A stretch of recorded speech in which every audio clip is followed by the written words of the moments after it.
elections, election workers were concerned, but overall we had a great election. And in the state of Colorado, everything went really well. No big problems to report. And of course, elections continue. They continue in states where the races aren't called, and in the states where there are wide enough margins where races are called, we now have audits and have to certify the election still. Colorado's newly reelected Secretary of State, Jenna Griswold, thank you very much for being on the show. Appreciate your time. Next up here, a huge roadblock to President Biden's plan for student loan forgiveness that could already affect millions of people. What's happening in court and how it could affect you next.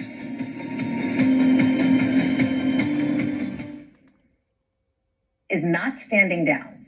We're lucky to have. Thank you, veterans, for serving. And God bless you, God keep you. We'll keep on making life better for all our veterans.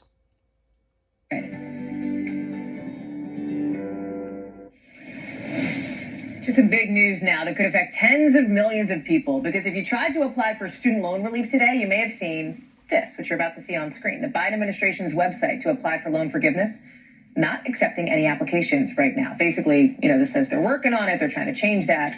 It comes after a federal judge in Texas blocked the president's executive action, which would cancel up to $20,000 in student loan debt. But the education secretary, Miguel Cardona, is already pushing back, saying his department is not standing down. We're lucky to have CNBC's senior White House correspondent, Kayla Tausche, who's been all over this story here with us. Kayla, it's good to see you. Listen, one thing for a federal judge to block this. Let me say this on this Veterans Day, as we thank all our veterans. Wall Street got their trillions. Let's take care of now Main Street, okay? And forgive student loans, all right? It'll help our country. It'll help our economy. There'll be more entrepreneurship, just like we need Medicare for all. Free healthcare for all. Yeah, if you have your insurance, great, you keep it, but everyone needs to have it, like most industrialized countries in the entire world. And that will help our economy. Executive action. It's another thing for the administration to actually stop taking applications, right? Yeah, and it shows that the administration has real doubts about whether those disbursements will even go forward.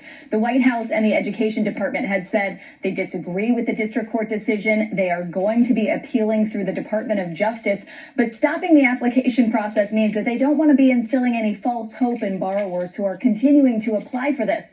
Already, 26 million borrowers have applied for that forgiveness. About 16 million have been accepted or have been deemed eligible, according to the White House. So there are really a lot of people who will be affected by this. But the ruling comes from a federal judge in Texas named Mark Pittman, who was appointed by former President Trump. And two borrowers who didn't qualify for relief brought the lawsuit against the government, essentially arguing that the way that the government went about deciding who would qualify was arbitrary. And in his decision late yesterday, Judge Mark Pittman writes this. He says, "In this country, we are not ruled by an all-powerful executive with a pen and a phone." It is clearly a very bad sign for this program going forward, Hallie, but it's just the latest in the legal challenges that this program has encountered. There was already... But it's excellent politically, just like the Dobbs decision, how the Supreme Court messed up and by ruling that way and taking away a right that women have had for the past, over 50 years. And now you have Republicans in general who are in favor of 10-year-old girls becoming mothers, okay?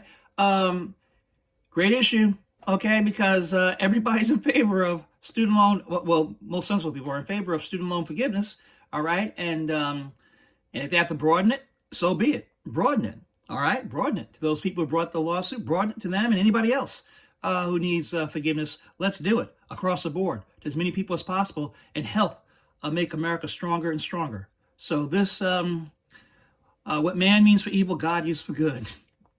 Another judge who had been dealing with a lawsuit from 6 specific states, including South Carolina, Missouri, and Nebraska, who had put a temporary pause on the program because the judge wanted more time to decide whether the program was in fact lawful. The administration had been urging borrowers to apply for this forgiveness by this coming Tuesday in order to get their loans forgiven or to get those payments by the end of the year when that pause on repayments is set to expire. Whether the government could potentially try to extend that yet again remains to be seen. There's not much appetite, though, I can tell you, from the financial community and from the markets to do that again. Hallie?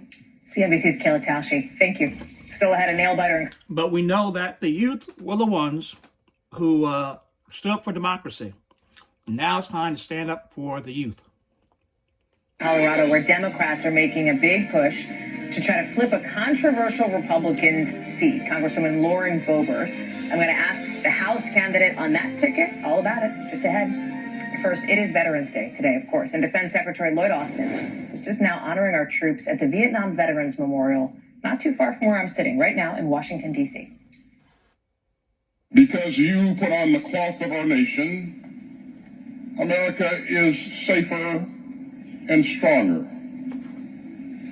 That is the lasting legacy of your service.